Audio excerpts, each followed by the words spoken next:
মানে যে বিভিন্ন মিডিয়া থেকে আপনারা এসেছেন, আপনাদেরকে আমরা ধন্যবাদ জানাই। কেননা মিডিয়ার উপস্থিতি ছাড়া এবং মিডিয়ার আমাদের এই সংবাদগুলো ছড়িয়ে দেওয়ার ছাড়া আসলে আমাদের এখানে দাঁড়ানোটা এতটা ফলদায়ী হতো না। বন্ধুগণ, আজকে বাংলাদেশ দাঁড়িয়ে আছে এক মিথ্যার উপরে। একটা উদাহরণ দিলেই বোঝা যায়। আবু সাইদ তিনি শহীদ হয়েছেন, তার যে এফআইআরটা যেটা পুলিশ দাখিল করেছে তার থেকেই বোঝা যায় কিসের উপরে আমরা দাঁড়িয়ে। সংক্ষিপ্ত করার কথা আমি খেই হারাচ্ছি, আমি কোনটা বলবো আর কোনটা বলবো না। অনুভূতির জায়গা থেকে যদি চোখের পানি পড়ে তো অনুরোধ করছি সেটাকে আমার দুর্বলতা ভাববেন না, সেটা ক্ষোভ, সেটা আমার ঘৃণা। আজকে আমার কিছু প্রশ্ন আছে সবার কাছে, দেশবাসীর কাছে তো করবো না, যাদের কাছে করবার তারা বুঝে নিবেন। আমি ইতিহাসের শিক্ষক না, কিন্তু ইতিহাস জেনে বড় হয়েছি। আমার জন্ম ৭১-এর পরে, কিন্তু বই খাতা থেকে সরাসরি যুদ্ধে ভাষা আন্দোলনে যারা অংশগ্রহণ করেছিলেন তাদের কাছ থেকে শোনা শিক্ষা থেকে জানি মুক্তিযুদ্ধের চেতনা কি, ভাষা আন্দোলনের চেতনা কি ছিল। মুখের ভাষা বাংলা বলতে পারি, সেই জন্য বোধহয় ভাষা আন্দোলনের শহীদরা শহীদ হননি। আমার কথা আমি বলতে পারবো না, আপনি তুলে নিয়ে যাবেন। প্রতিবাদ করতে পারবো না, ভিন্ন মত প্রকাশ করতে পারবো না, আপনি আমাদেরকে রাজাকার বলে গালি দিবেন। রাজাকার শব্দটা প্রকাণ্ড একটা গালি, যাকে তাকে দিবেন না। আমি অনুরোধ করছি না, আপনাদেরকে বলে দিচ্ছি। আমার ছাত্রদের কথায় আমি কিছুটা পরে আসছি, সেখানে আমাদের সহকর্মীরা যারা বলে যায় সেখানে আমি পূর্ণ একমত। আমাকে একটু বলে দেবেন আপনারা মুক্তিযুদ্ধের চেতনা কি ছিল দেশের হয়ে। আপনারা বলবেন যে যারা শুধুমাত্র আমার বাবা মুক্তিযোদ্ধা ছিলেন তাই আমার অধিকার প্রাপ্য অনেক কিছু, সেখানে পূর্ণ সহমত। কিন্তু এর পরবর্তী কাল থেকে আজ পর্যন্ত যে সমস্ত মানুষ দেশের বিভিন্ন জায়গায় বিভিন্ন ক্ষেত্রে নিজের স্বার্থ বলিদান দিয়ে দেশের জন্য কাজ করে যাচ্ছে, সৎ পথে উপার্জন করছে, টেবিলের তল থেকে 10 লাখ 5 লাখ টাকার কোটি টাকা তো বাদই দিলাম না, সেই সমস্ত লোক সংবরণ করছেন, তাদের মুক্তিযোদ্ধার চেতনা কি কিছু অংশে কম? সেই প্রতিবাদ করলে আপনি আমাদেরকে বলবেন রাজাকার। রাজাকারের বাচ্চা, এটা প্রকাণ্ড গালি, যত্রতত্র দেবেন না। আর আমার ছাত্র ছাত্রীদের গায়ে গুলি কেন? আমি এখানে কেন দাঁড়িয়েছি, কেন আজকে কথা বলছি? কারণ আমি মানুষ, আমি শিক্ষিত একজন মানুষ, আপাদমস্তক ভাবে যাকে শিক্ষা বলেন। সেখানে আমি জানি মুক্তিযোদ্ধার চেতনা যদি কিছু আমার ভেতরে বিদ্যমান থাকে, আমি জানি অন্যায়ের প্রতিবাদ করতে হবে। বিচার চাই না বলেছেন, আমিও একমত। কার কাছে বিচার চাবো, কোথায় বিচার চাবো? আমরা ঘৃণা জানাই।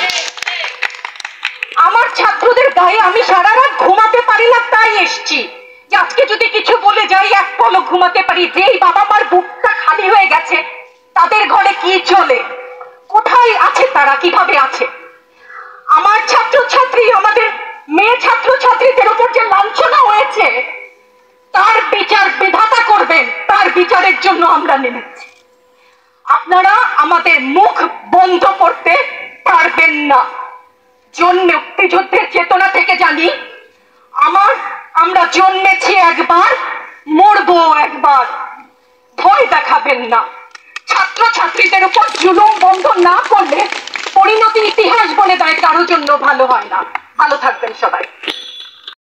আস্থা কুড়ে যাবে এবং এই রাষ্ট্রে যে আস্থা কুড়ে পরিণত করেছে এই যে যত আবর্জনা, এই আবর্জনা পরিষ্কার করতে নেমেছে এই আমাদের শিক্ষার্থীরা। তাদের প্রতি আমার লাল সালাম, এবং তাদের প্রতি আমি বলতে চাই তারা যা করেছে তা ঠিকঠাক করেছে, যা করছে তা ঠিকঠাক হচ্ছে। এই যে ডিবি অফিসে এই যে বাচ্চাগুলোকে আটকে রেখেছে, তাদের দিয়ে বয়ান দেওয়াচ্ছে, কই আজকে সকাল পর্যন্ত তো তাদের ছেড়ে দিল না। তাদের বাবা মারা তো এখনো ওই অফিসের সামনে দাঁড়িয়ে আছে, তাদের কাছে তো তাদের বাচ্চাদেরকে দেওয়া হলো না। কেন দেওয়া হলো না? তারা যা চেয়েছে তা তো তারা দিয়েছে। তারা যা চাচ্ছে, রাষ্ট্র যা চাচ্ছে যে হ্যাঁ সে বলবে যে আমরা মানে আমাদের আন্দোলন থেকে সরে গেলাম, সেই বয়ান তো তারা দিয়েছে। এখন তারা কোথায়? তাদেরকে কি ছেড়ে দেওয়া হয়েছে? আমরা কি জানতে পেরেছি তাদের ছেড়ে দেওয়া হয়েছে, নাকি তাদেরকে আরো আরো বেশি? এবং একটি বাচ্চাকেও আমরা দাঁড়িয়ে কথা বলতে দেখিনি। তার মানে কি ওরা দাঁড়ানোর শক্তিও হারিয়ে ফেলেছে? এমন ভাবে কি এখানে জিজ্ঞাসাবাদ করা হয়েছে? তাহলে এই যে মানে একটা আইনি ব্যবস্থার মধ্যে একটি রাষ্ট্রকে, একটা মানুষকে জোর করে তুলে নিয়ে যাবে একটি সংস্থা, এটা কোন দেশে আছি? আমি হয়তো এখান থেকে বের হয়ে বাসা পর্যন্ত যেতে পারবো না, তখন হয়তো আমাকেও তুলে ফেলবে, হয়তো বা কেউ জানতেই পারবে না। এটা কোন দেশ? আমরা কোথায় আছি? আমরা আর কতদিন এরকম থাকবো? আমাদের ভাবতে হবে, অনেক বেশি ভাবতে হবে। আমি ঘৃণা জানাচ্ছি এই রাষ্ট্র, তার ব্যবস্থা, তার তার চেতনাজীবী, তার বুদ্ধিজীবী সকলের প্রতি ঘৃণা জানাচ্ছি, এবং ঘৃণা জানানোর জন্যই এখানে এসেছি, কোনো বিচার চাইতে আসিনি। ধন্যবাদ। আরো যেসব কাণ্ড কারখানা হচ্ছে, তাতে করে সাধারণভাবে লোকজন মনে করে পুলিশ যা কিছু বলছে তার কমপক্ষে 110% মিথ্যা। এই অবস্থায় আমরা দাঁড়িয়ে আছি। এরকম একটা পরিস্থিতির মুখোমুখি আমরা বলতে আমরা শিক্ষকরা না, শিক্ষকরা তো বটে, আমাদের ছাত্ররা এবং দেশবাসী আমরা দাঁড়িয়ে আছি। এখন দেখুন, অবস্থাটা এইভাবে আমরা বিবেচনা করতে পারি যে দুটো জায়গায় দখল নিয়ে যেন একটা লড়াই চলছে। একটা হচ্ছে মনোভূমি, আর একটা হচ্ছে ভূমি বা জমিন। এই মনোভূমি দখলের জন্য সংস্কৃতি, রাজনীতি, মিডিয়া, ভীতি এসব কাজ করে, এবং এই মনোভূমি থেকে এখানে আসলে সরকারি লোকজন তারা উচ্ছেদ হয়ে গিয়েছেন। সরকারি ন্যারেটিভ, তার রাজনীতি কোন স্থান আর ছাত্রদের মনোভূমিতে নেই, আমাদের মনোভূমিতে নেই, এবং দেশবাসীর মনোভূমিতে আর স্থান নেই। মনোভূমি থেকে উচ্ছেদ হয়ে গেলে তারপরের কাজটা থাকে যেটা, সেটা হচ্ছে জমিনটাকে রক্ষা করা। এখন সেই জমিন রক্ষা করার জন্য যা করা দরকার তাই করা হচ্ছে, সেটা হচ্ছে বল প্রয়োগ। আপনারা লক্ষ্য করুন, 1971 সালে বলা চলে জানুয়ারি ফেব্রুয়ারি মাসেই জনগণের মনোভূমিতে বাংলাদেশ জেগে উঠেছিল। পাকিস্তানের অস্তিত্ব ক্রমাগতভাবে বিলীন হয়ে যাচ্ছিল, এবং মার্চ মাসে সেখানে আর পাকিস্তান ছিল না। বাংলাদেশের জনগণের মনোভূমিতে পাকিস্তান আর ছিল না মার্চ মাসের শুরুতেই। এবং তারপরে রাজনৈতিকভাবে পরাজিত হয়ে পাকিস্তান রাষ্ট্রকে যা করতে হতো তাই তারা করেছিল। গণহত্যা এবং যুদ্ধ আমাদের জনগণের উপর চাপিয়ে দিয়েছিল। বাংলাদেশে আজকের দিনে একইভাবেও কিন্তু আমরা জিনিসটাকে বিবেচনা করতে পারি। জমিন রক্ষা করা, বিশ্ববিদ্যালয়গুলো সেজন্য বন্ধ করা। বিশ্ববিদ্যালয় খুলে দিলে এই জমিন রক্ষা করতে পারবে না। এই অবস্থার মধ্যে আমরা আছি। এর বিরুদ্ধে দাঁড়িয়েছে গোটা দেশ। আজকের দৈনিক বণিক বার্তায় আমি দেখলাম বদরুদ্দিন উমর, তিনি বলছেন 52 থেকে 2024 পর্যন্ত 5টা গণ অভ্যুত্থান এদেশে হয়েছে, এবং এবারের মতো এত বিস্তৃত, এত রক্তক্ষয়ী গণ অভ্যুত্থান এদেশে হয়নি। এবং এই গণ অভ্যুত্থান কিন্তু চলছে, এটা একদিনে শেষ হয় না। আইয়ুব খানের বিরুদ্ধে যে শেষ যে ধাক্কাটা, সেটা শুরু হয়েছিল তো ডিসেম্বরে 6-7 তারিখের দিকে। আইয়ুব খান পদত্যাগ করেন 25শে মার্চ, সময় লাগে। একটা গণ অভ্যুত্থান তার উত্থান পতনের মধ্য দিয়ে যায়, আমরা তার মধ্য দিয়ে যাচ্ছি। এখানে অন্য আরেকটা বিষয়ের দিকে আমি দৃষ্টি আকর্ষণ করতে চাই। আপনারা দেখবেন হাসপাতালে যারা আহত হয়েছেন তাদের একটি বড় অংশই তারা বুকে অথবা পিঠে গুলি খেয়েছেন। আমি নিজে দেখেছি ঢাকা মেডিকেলের ক্যাজুয়ালিটি ওয়ার্ডে গিয়ে। আরেকটা সেটা হচ্ছে চোখে ছড়লা গুলি লেগেছে কয়েক শত পত্রিকার রিপোর্ট অনুসারে। তৃতীয়ত যেটা সেটা হচ্ছে স্নাইপার দিয়ে হত্যা করা হচ্ছে, কিছু কিছু ভিডিও দেখা যাচ্ছে। আমরা এসবের বিশেষজ্ঞ নই, কিন্তু লক্ষ্য করুন এই কায়দাটা কারা ব্যবহার করে।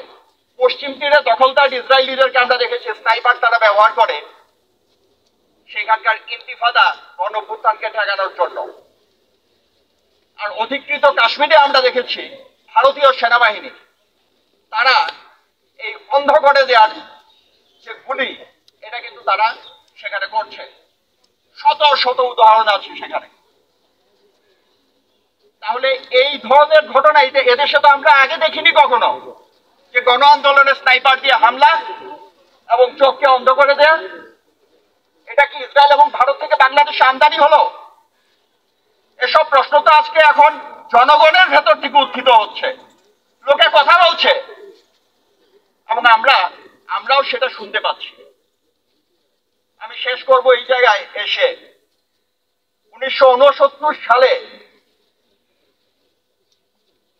অধ্যাপক শামসুজ্জোহা ছাত্রদের রক্ষা করতে গিয়ে শহীদ হয়েছিলেন ফেব্রুয়ারি মাসে।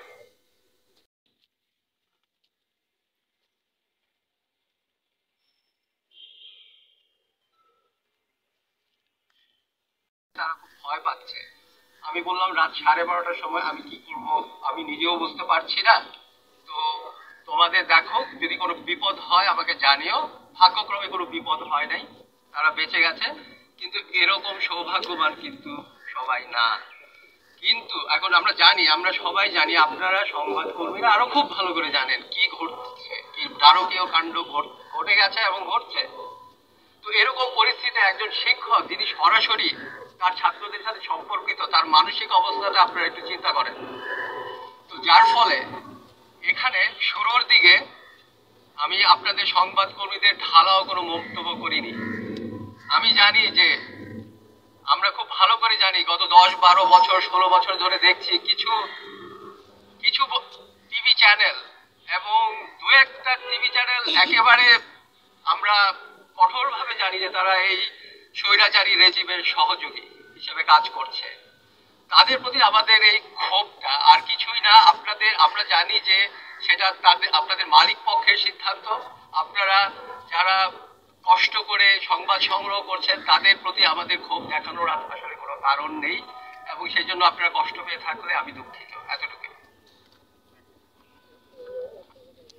ব্যর্থতা হিসেবে আমরা উল্লেখ করতে চাই। চলমান দমন পীড়নের মধ্যে সরকারের দায়িত্বপূর্ণ ব্যক্তিদের মুক্তিতে সবার বিরুদ্ধে ব্যবস্থা নেবার যে ঘোষণা শোনা যাচ্ছে, যার মধ্যে ছাত্র জনতার পাশে দাঁড়ানো শিক্ষকরাও অন্তর্ভুক্ত রয়েছেন, তার সঙ্গে এই ঘটনার যোগ সাজশ থাকতে পারে বলে আমাদের কাছে প্রতীয়মান হয়। আমাদের সন্দেহ 24শে জুলাই যে অভিযোগ করা হয়েছে তা 28শে জুলাইয়ের একটি দুটি সংবাদ মাধ্যমে প্রকাশ করার মধ্য দিয়ে জাতির কাছে বিশ্ববিদ্যালয় শিক্ষক নেটওয়ার্কের গ্রহণযোগ্যতাকে হেয় প্রতিপন্ন করার ক্ষেত্র প্রস্তুত করা হচ্ছে। আমরা হীন প্রচেষ্টাকে ধিক্কার জানাই। আমরা আশা করব সোনম সাহা তার অভিযোগ থেকে অভিযুক্ত 3 জনের নাম প্রত্যাহার করে বিচক্ষণতার পরিচয় দেবেন। 28শে জুলাই 2024। ধন্যবাদ।